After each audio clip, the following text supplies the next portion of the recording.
उस वैश्य की कंजूस बनिया के नाम से प्रसिद्धि थी कि वो कभी किसी को कुछ खिलाता ही नहीं। लोगों ने कहा महाराज कभी एक पैसा परमार्थ में दिया नहीं, ये कैसे? तो हमने कहा ठीक है।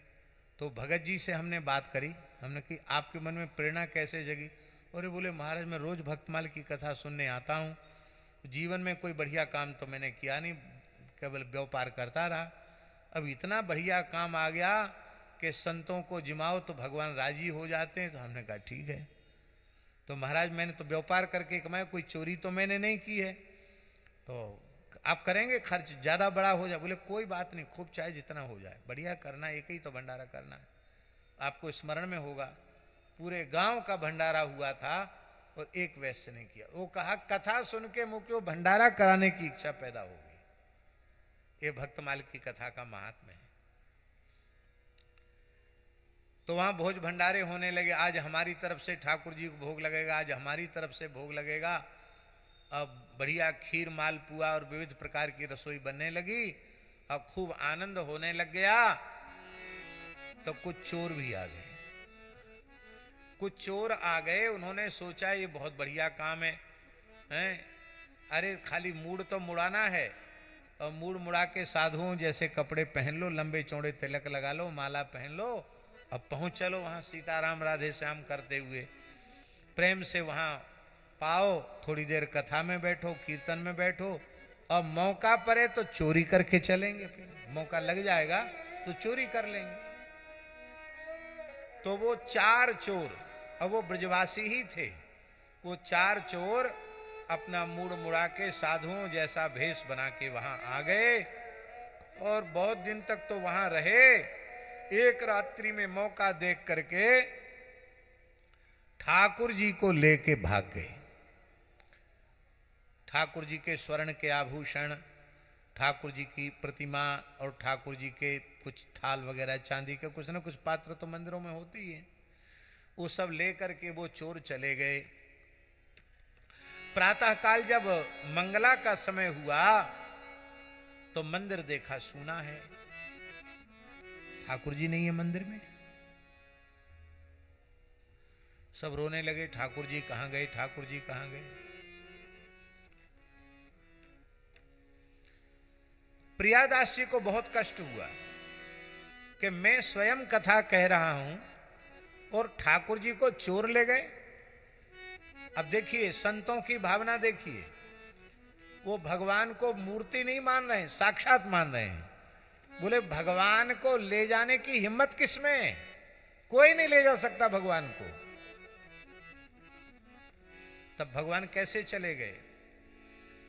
ठाकुर को ये चरित न प्यारे, ठाकुर को ये चरित न प्यारे, ताते चोरन संग पधारे, ताते चोरन संग पधारे।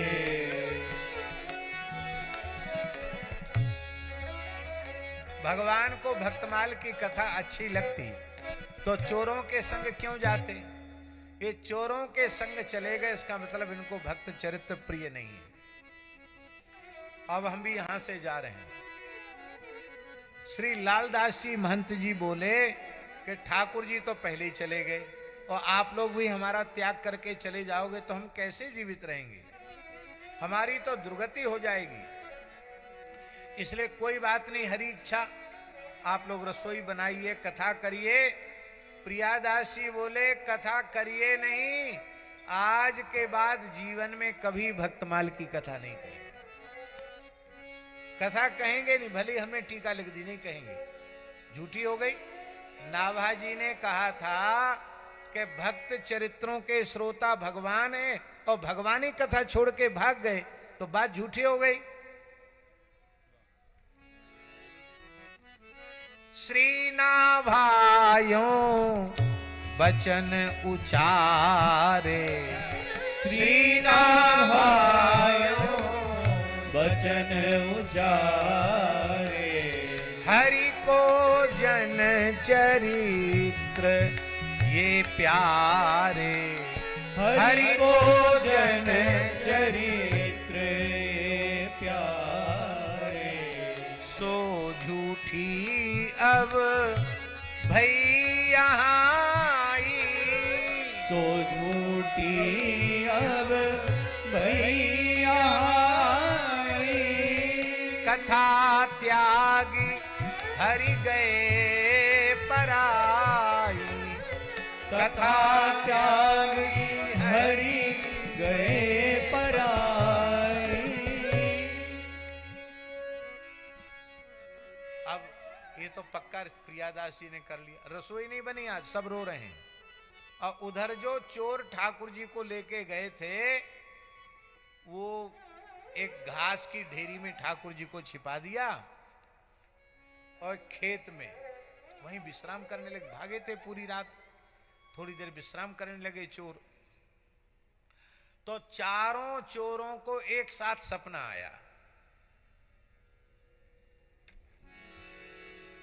भगवान ने कहा कान खोलकर सुन लो, मोहि जहां को तहां करी आवो, नातर तुम बहुते दुख पावो। जहां से हमको लेके आए हो तत्काल वहां भेजो, नहीं तो तुमको बहुत दुख मिलेगा, बहुत कष्ट मिलेगा। पहला दुख तो यह है कि तुमने हमारा संतों से वियोग कराया। दूसरा भारी दुख है कि हम भक्तमाल की कथा सुन रहे थे, तुमने हमारी कथा छुड़ा दी।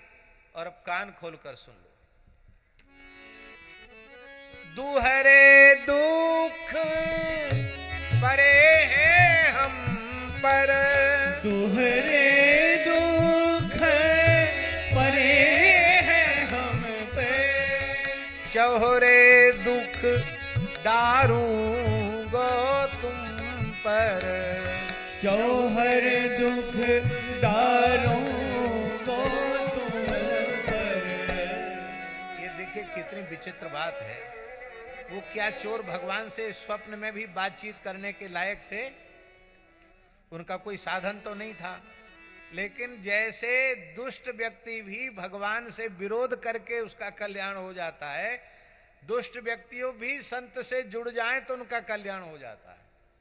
अब देखिए संतों के पास रहे उसी की यह महिमा के भले ही स्वप्न में ही सही, पर ठाकुर जी का उन्हें दर्शन हो गया, ठाकुर जी की वाणी सुनने को मिल गई।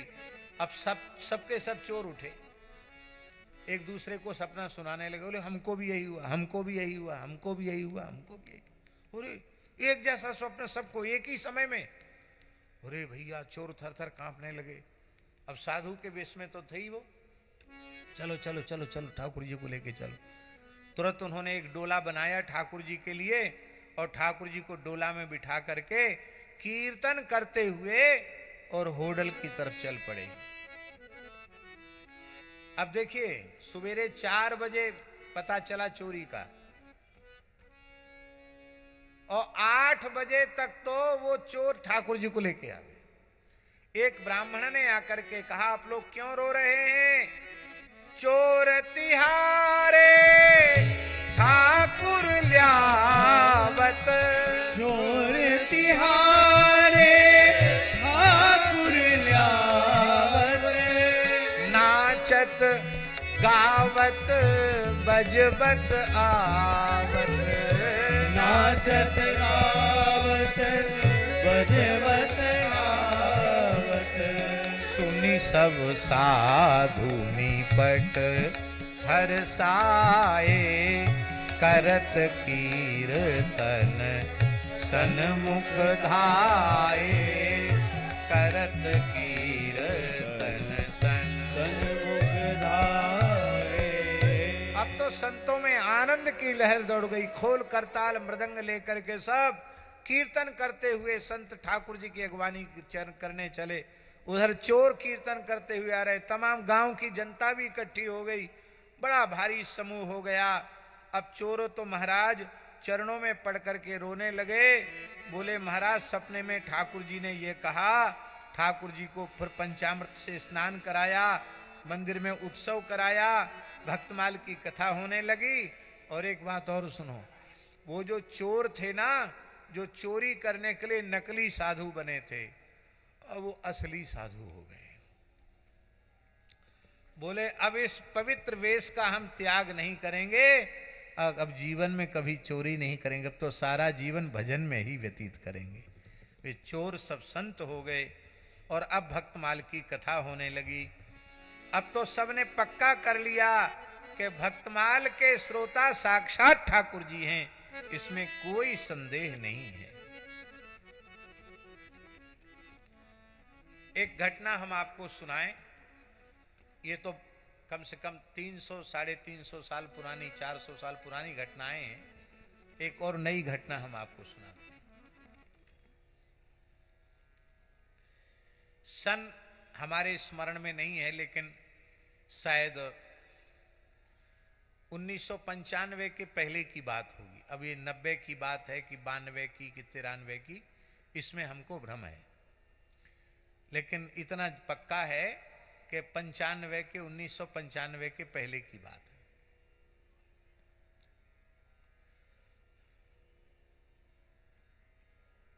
दास की जन्मभूमि पर पूज्य गुरुदेव श्री भक्तमाली जी महाराज की भक्तमाल की कथा हुई।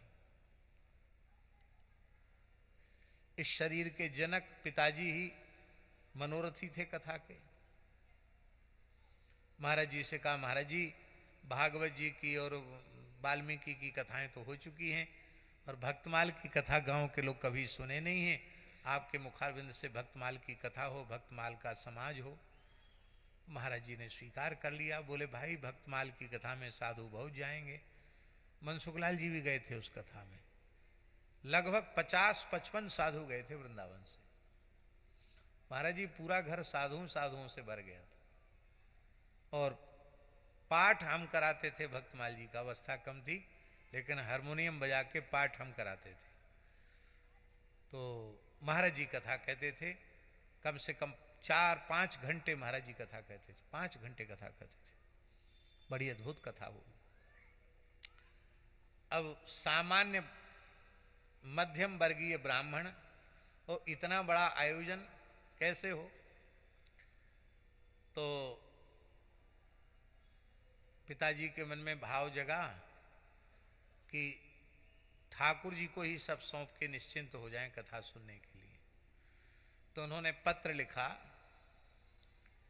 एक चिट्ठी लिखी बिहारी जी को, एक चिट्ठी लिखी राधा वल्लभ लाल जी को, एक चिट्ठी राधा रमन लाल जी को। हाथ से लिख करके भगवान को वहां भेंट करके आए कि ये पत्र है, गरीब ब्राह्मण है, कथा हो रही है, सो आप कृपा करके पधारो। और एक पत्र ऊर्छाधीश राम राजा सरकार को हस्तलिखित पत्र दे के आए कि प्रभु हम तो गरीब ब्राह्मण हैं, इतने संत पधार रहे हैं, महापुरुष पधार रहे हैं, बड़ा आयोजन है, सो आप कृपा करके भक्तमाल की कथा सुनने के लिए पधारें। अब महाराज जी को उन्होंने बताया भी कि हम भगवान से प्रार्थना, भगवान को न्योता देने हैं। मैंने कहा ठीक है, न्योता दे के आओ। अब देखिए झा जी, कल से कथा होनी है।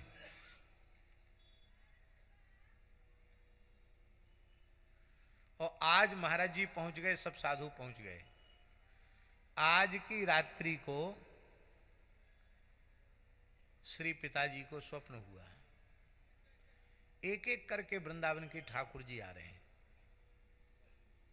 चलते हुए महाराज जी, और घर में प्रवेश कर रहे हैं।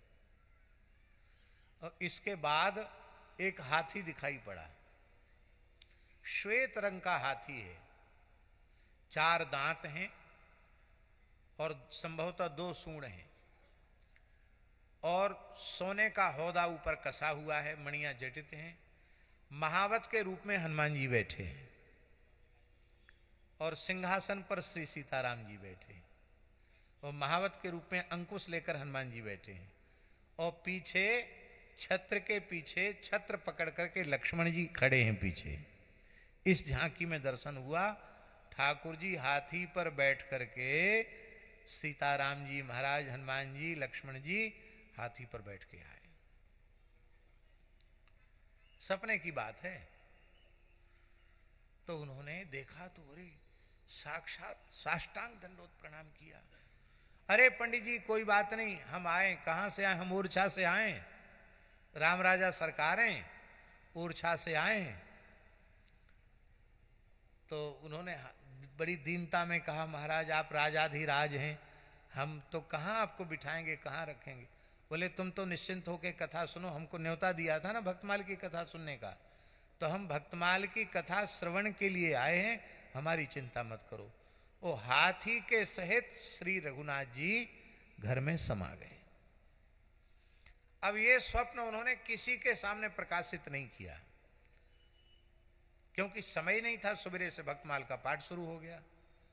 अब महाराज जी जब कथा कहने बैठे, महाराज जी, तो महाराज जी अब क्या करें, उस समय कोई ये साधन थे भी तो हम गांव में कहाँ उपलब्ध होने वाले थे ये साधन रिकॉर्डिंग करने वाले, नहीं तो कोई रिकॉर्डिंग होती तो वो महाराज जी की वाणी भी सुनने को मिल जाती। महाराज जी ने नेत्र बंद करके कहा, केशव राम जी हम बैठे थे वहाँ, हमारे सामने की बात है। महाराज जी ने कहा, मेरे जीवन का सब सर्वोपरि सौभाग्य है कि आज भक्तमाल के श्रोता श्री बांके बिहारी लाल जी, श्री राधा वल्लभ लाल जी, श्री राधा रमन लाल जी और ओरछा राम राजा सरकार पूरे परिकर सहित यहाँ सामने बैठ करके कथा सुन रहे हैं। तो महाराज जी ने कहा, इसका मतलब है कि वो हम लोगों को अनुभव में नहीं आए, लेकिन पूज्य श्री गुरुदेव ने अपनी दिव्य दृष्टि से सब कुछ अनुभव कर लिया।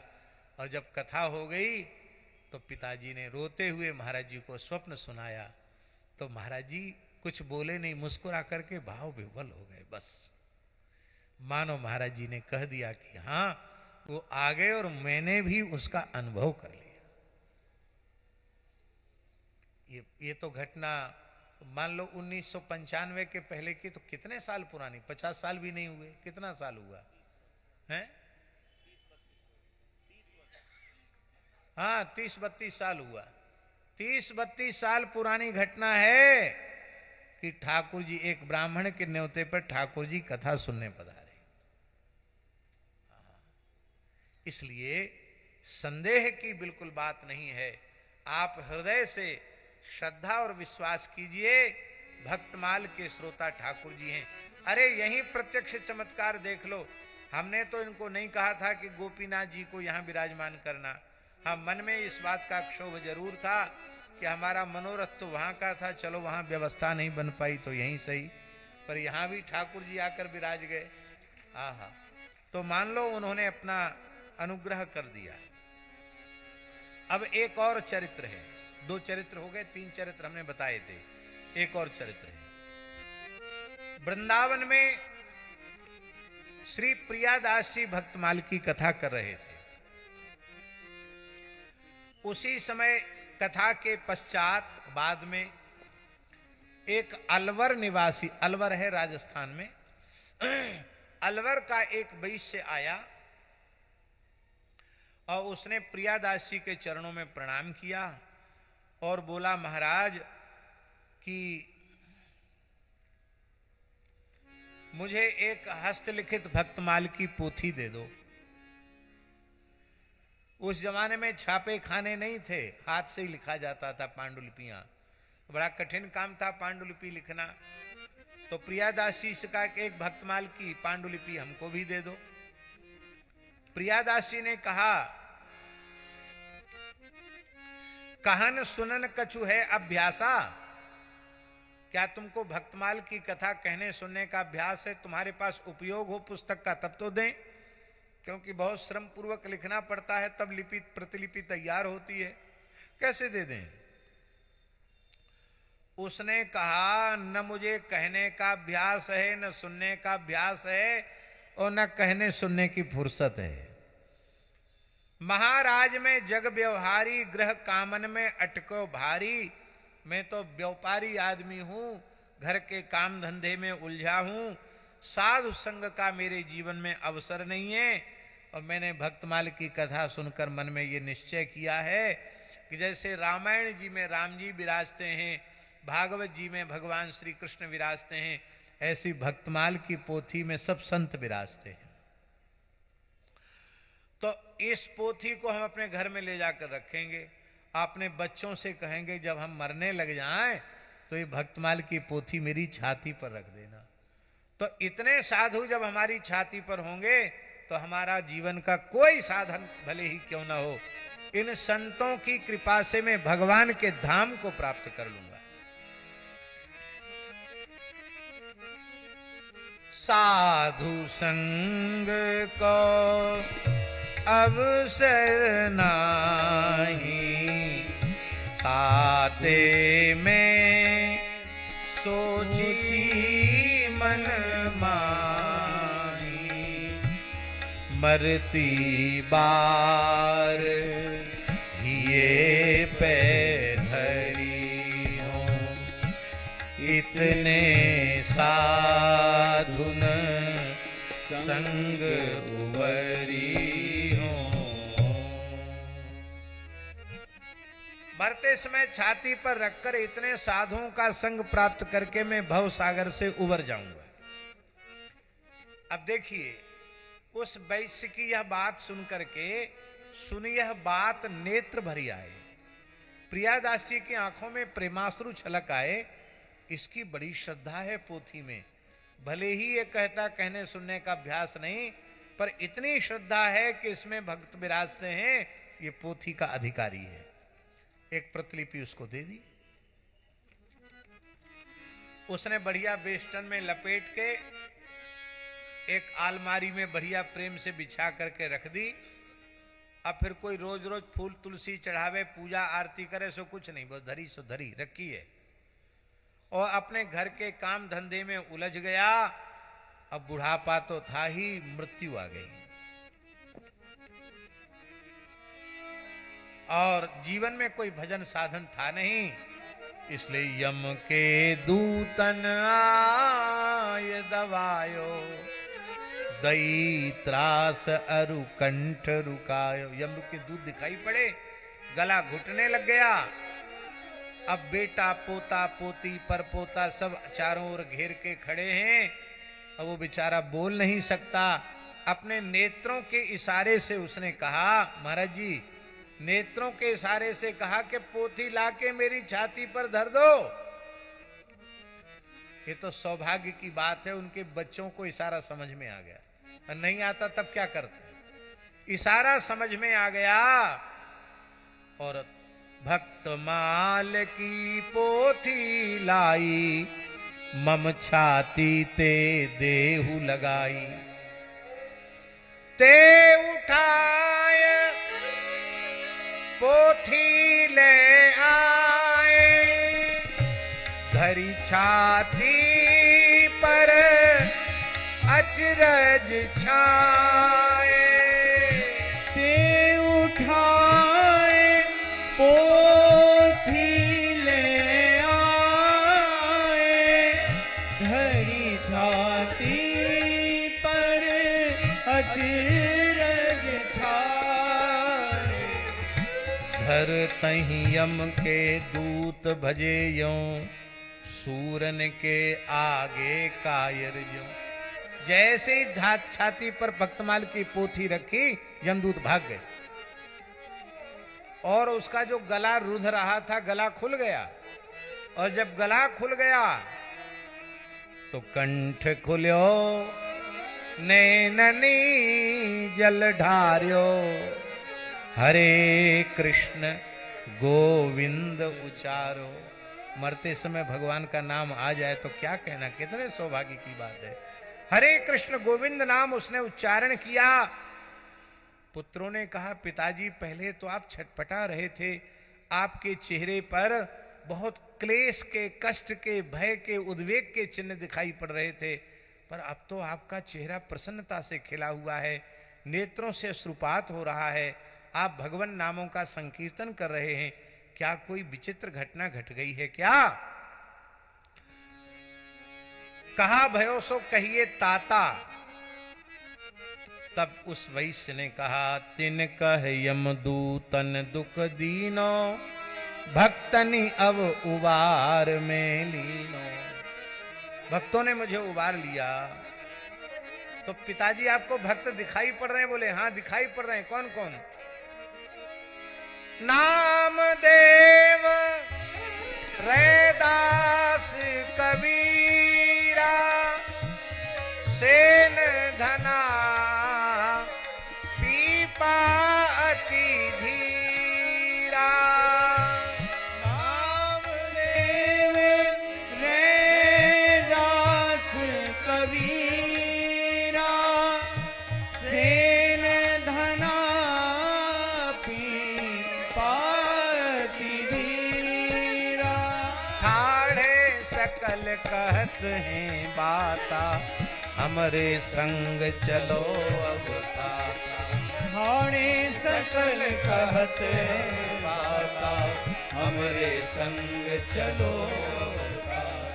सो में अब इनके संग जय हो यमदूतन के मुख न चितय तो मैं अब इनके संग जय हो यमदूतन के मुख न चितय हो यह कही राम कृष्ण उच्चारत नैन मूदी हरि को उर्धारत यह कहि राम कृष्ण उच्चारत नैन मूदी हरि को उच्चारत प्राण त्यागी हरि धाम सिधायो वेतन के उर अति सुख छायो प्राण त्यागी हरि नाम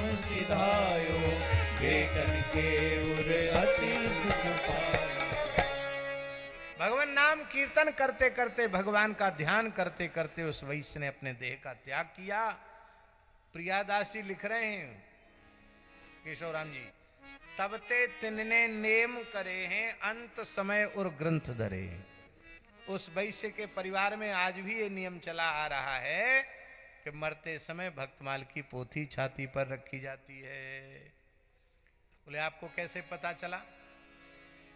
तो कहते तिनको कुटुंब बनही को आया, उनका परिवार वृंदावन आया था, तिन्होंने सवे यह चरित सुना, उन्होंने ये घटना सुनाई, मेरे घर की घटना, मेरे पूर्वजों की घटना है। हमारे वृंदावन में आज भी ये पुरानी परंपरा रही है, कोई संत वैष्णव प्राण त्यागने लग जाए, भक्तमाल की पोथी छाती पर रखने की परंपरा वृंदावन में रही है। हमारे उड़ीसा के कुछ संतों ने, चितरंजन जी, दीनबंधु जी, बसंत जी, ये संतों ने बहुत अच्छा सोचा। बोले महाराज जी तावीज में गीता जी आ जाती हैं, क्या भक्तमाल नहीं आ सकती है? आ तो सकती हैं। तो ये भक्तमाल यदि छोटा प्रिंट करा के उसको मूल भक्तमाल उसमें आ जाए, गीता जी भी आ जाएं, तो उनके बहुत अच्छी बात है। तो उन लोगों ने बनाया और बना करके बहुत अच्छा किया। हम आपको महाराज जी भी पहने हैं, महाराज जी अपने पहने धारण किए हुए ये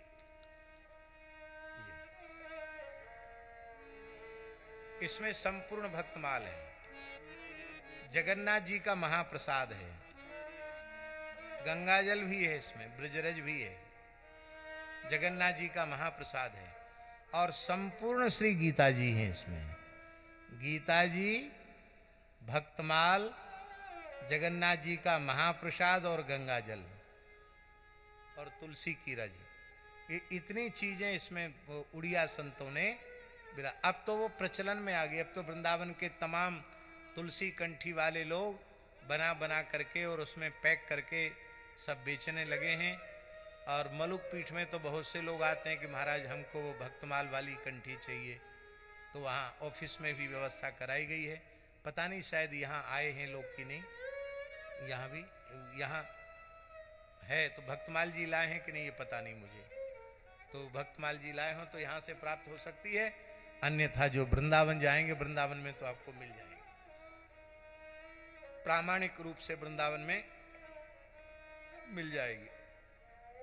एकाध जगह ऐसा हुआ है महाराज जी, अब वो कहना नहीं चाहिए मन से लेकिन कह देते हैं, दुकानदार कि वो हम तो खोल के देखेंगे नहीं, उन्होंने ऐसे ही करके दे दिया। तो फिर ये निश्चय किया गया कि भाई इसमें भी लोग थोड़ा गड़बड़ कर रहे हैं, तो जहां प्रामाणिक रूप से जहां भरा जाए वहां से दें। तो इस विचार से फिर मलुक पीठ में व्यवस्था की गई और केवल उसका जो लागत मूल्य है वही लिया जाता है, माने कोई उसमें व्यापार का भाव नहीं है। और दीनबंधु दास जी एक हमारे संत हैं उड़ीसा के, बहुत अच्छी कथा कहते हैं, हमारे बड़े प्रेमी संत हैं। उन्होंने बताया, महाराज जी हमने उड़ीसा में इसके गांव-गांव में प्रयोग किया।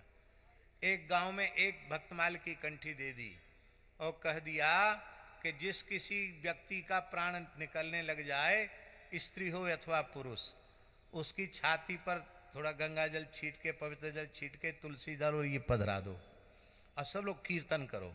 अभी श्री केशवराम जी कह रहे थे ना, सेठ जी ने कहा कोई मरने लग जाए तो उसको कीर्तन सुनाओ और जब तक सुनाओ जब तक उसके प्राण भगवत धाम में चले जाएं। तो ये परम सेवा है। जितनी सेवाएं हैं उनमें सबसे बड़ी सेवा है मरने वाले को भगवान नाम सुना के भगवान की सन्निधि में पहुंचाना।